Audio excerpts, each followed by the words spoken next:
Here in Pixlr. This again is an open source application that mimics Photoshop. We always use Pixlr E because that gives you more tools in the interface. I'm going to go ahead and click on that. I've already set up an account, so it's saying my username right there. Okay, you can see it already saved automatically what I was working on today as a demo, but I'm going to go ahead and do another one from scratch just as a review.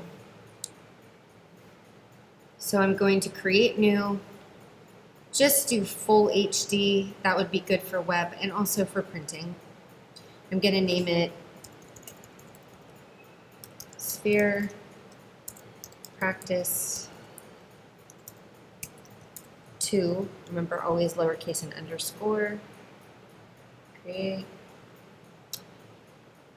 I did keep the background transparent. I could have toggled that and then also had a non-transparent background or a white background if I wanted to, but I'll keep it transparent for now.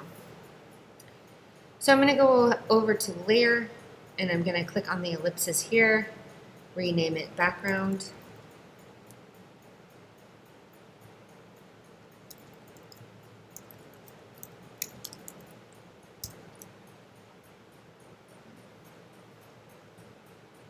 I'm going to go to the, it's right next to the selection tool, but I'm going to go to the marquee select, and I'm going to drag out a rectangle, and all I'm doing here is just creating a shape for a background, since this is a transparency. I'm going to scroll down to the fill tool, go to my swatches,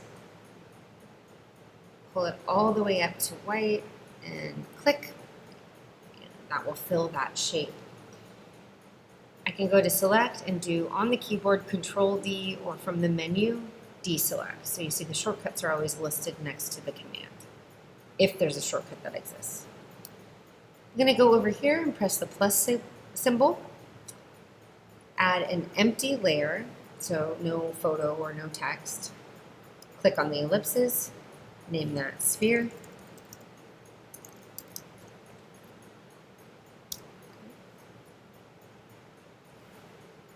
Go to the marquee tool, click on it, and now switch over to the ellipse. Now remember, in the demo, I said that there's a difference between this selection tool, or that shape tool, and these shapes. These are vectors, and this will still be pixels. It's a ghost selection that you fill inside, but it still adheres to the pixel grid.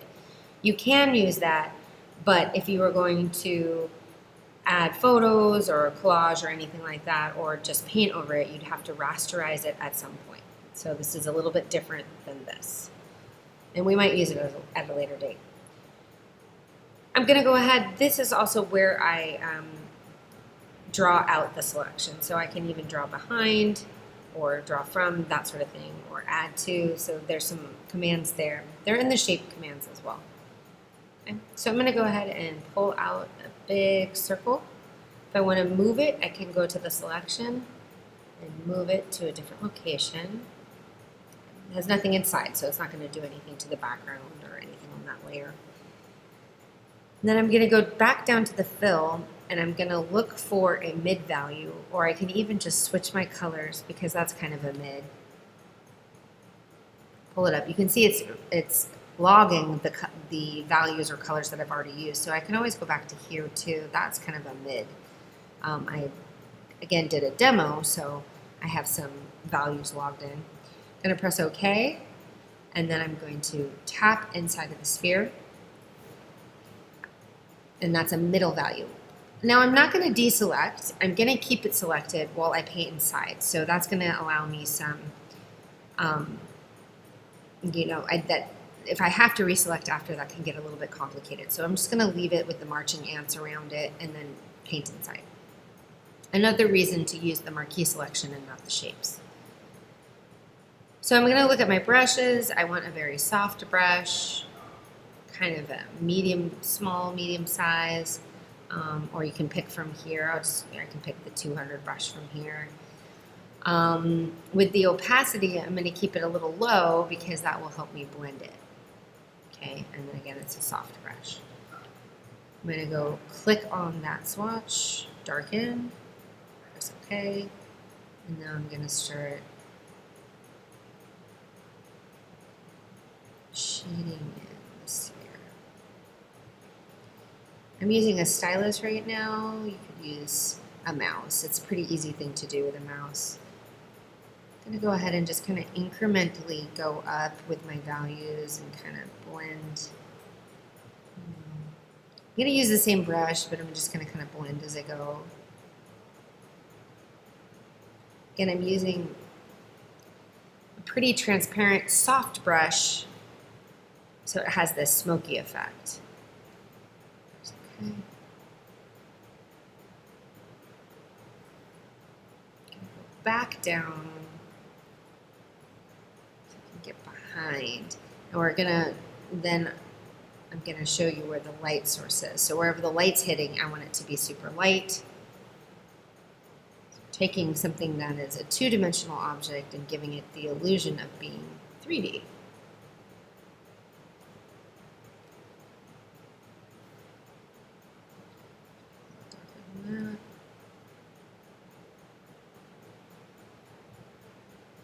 And you kind of have to go back and forth. Like, so sometimes maybe I took that value a little too far. Oops. So, oops. And you can always do Command Z to go back a step, correct things.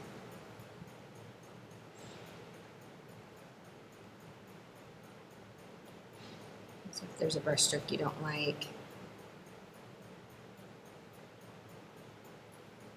Again, I'm going to minimize my brush a little bit and try to fine tune it slightly.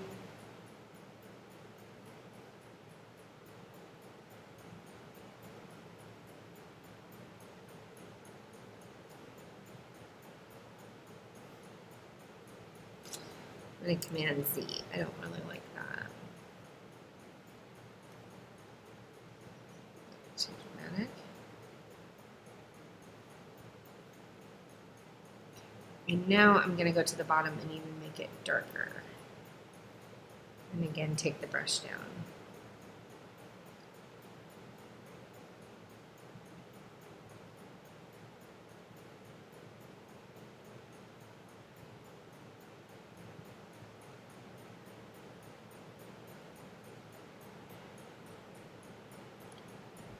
Okay, so I'm going to make one more pass just to kind of make this a smooth transition, and then I'm going to use the Smudge Tool, which is right here,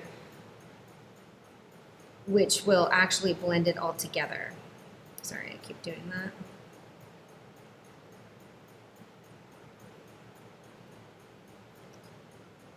Again, still using the same brush, still a pretty soft brush. Can even make it softer. The opacity, yeah, I'm not going to take it up much yet. And you can see when I kind of keep this light, soft brush and I'm going over my paint over and over again, it kind of works to blend on its own. I mean, even when I smudge, I'm just kind of really refining it more than anything. It does already have some blending properties to begin with.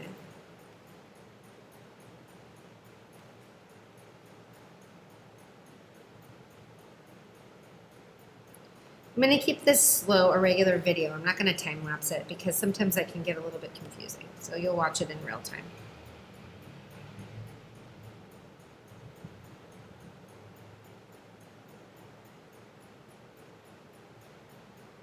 Okay, and then one more time, minimizing the brush with the highlight. The highlight's the hardest part because it can look very spotty if you're not careful. There we go. So that's a soft brush, really trying not to overdo it, but get that sense. Oops.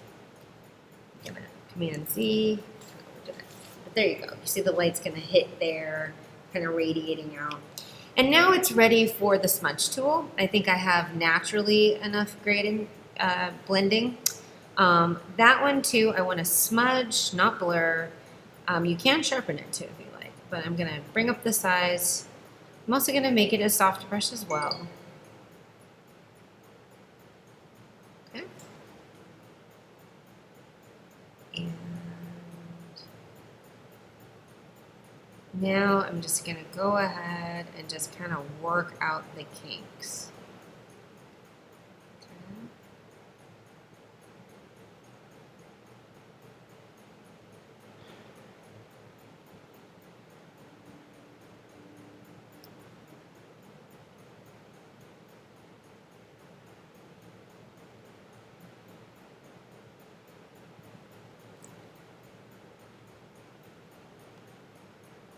Like that, and probably just a few more before I'm really done. Just kind of do a couple more passes. You can take up the blending capability and just really kind of smooth it out. Okay, but for now, just for the sake of time, I'm going to do Command D, deselect, and I'm going to leave it here for now. And you can see even when it's deselected, I can go ahead and still kind of smudge. The only reason I want to keep it as selected is maybe to keep the edge super clean, but I can still work on it obviously after. Okay, I'm going to go ahead and now the last thing that I want to do before I'm done with this is create the drop shadow. So I'm going to create a new layer on top, but then I'm going to rearrange so that the drop shadow goes behind the sphere and above the background. So I'm going to press on the ellipses, type shadow, take out that marquee tool again, the ellipse, but drag it kind of long horizontally, move it into place, fill it with a darker value. Sorry. I have to press OK, fill it with a darker value, and then rearrange. And then I'm almost done. The last thing that I need to do is just grab this brush here, grab a light value again, or lighter value, and you can keep it kind of a small brush, and go ahead and just create that, what it is a cast light is what it is. So whenever something, it is the reflection from the object hitting the table and then breaking up the shadow a little bit. And even while I'm in here, I might even smudge that as well, okay? So it makes the shadow look more realistic.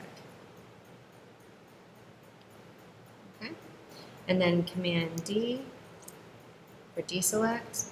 Again, I'd probably go in and clean this up a little bit, refine the edges, but that's pretty much it. And then when you're done, you just save it.